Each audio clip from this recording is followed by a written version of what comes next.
राधे राधे जी सबको। हज़ारों साल पुराना है रक्षाबंधन का त्यौहार और इसका इतिहास। इसके तार वैदिक काल से भी जुड़े हुए माने गए हैं। तो आइए जानते हैं इसकी संपूर्ण जानकारी। भाई बहन के रिश्तों को मजबूत बनाता है रक्षाबंधन का त्यौहार।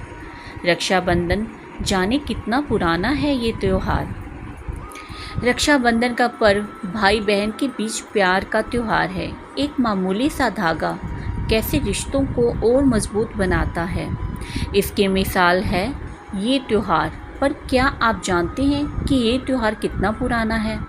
वैदिक काल से इसके तार जुड़े हुए हैं। अक्सर ये कहा जाता है कि रक्षाबंधन का इतिहास महाभारत काल से जुड़े हुए हैं। पर आपको यह जानकर हैरानी होगी कि इसका इतिहास बहुत पुराना है। राखी के बारे में वैदिक पुराण में भी कहा गया है और भविष्य पुराण में भी इसका वर्णन मिलता है। कहा जाता है कि देव और दानवों में जब युद्ध शुरू हुआ तब दानव हावी होते नजर आने लगे। भगवान इंद्र घबराकर बृहस्पति के पास गए। वहां बैठी इंद्र की पत्नी इंद्राणी सब सुन रही थी। उन्होंने रेशम का धागा मंत्रों की शक्ति से पवित्र करके अपने पति के हाथ पर बांध दिया। संयोग से वह श्रावण पूर्णिमा का दिन था।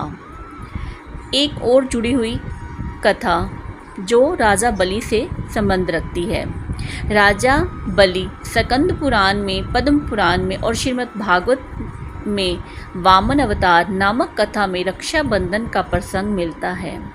दानवेंद्र राजा बलि का अहंकार चूर करने के लिए भगवान विष्णु ने वामन अवतार लिया और ब्राह्मण के वेश में राजा बलि से भिक्षा मांगने पहुंच गए।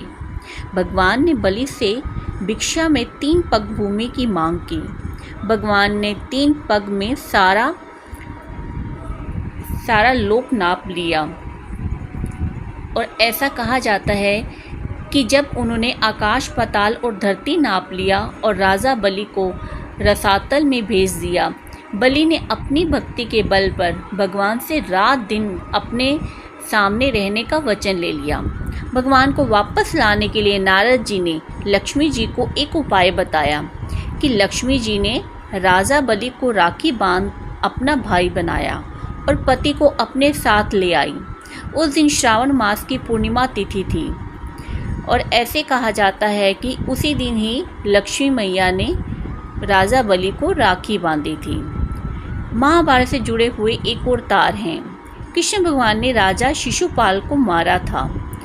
युद्ध के दौरान कृष्ण के बाएं हाथ की उंगली से खून बह रहा था। इसे देखकर द्रौपदी बेहद दुखी हुई और उन्होंने अपनी साड़ी का टुकड़ा चीरकर कृष्ण की उंगली में बांध दिया, जिससे उनका खून बहना बंद हो गया।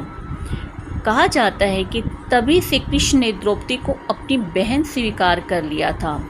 सालों के बाद जब पांडव द्रौपदी को जुए में हार गए थे और भरी सभा में उनका चीरहरण हो रहा था, तब कृष्ण भगवान ने द्रौपदी की लाज बचाई थी। और इसी त्यौहार से जुड़े हुए ये मधुर प्रसंग हैं। अगर आपको अच्छे लगे हों तो प्लीज़ सब्सक्राइब करें, शेयर करें। राधे राधे जी सब।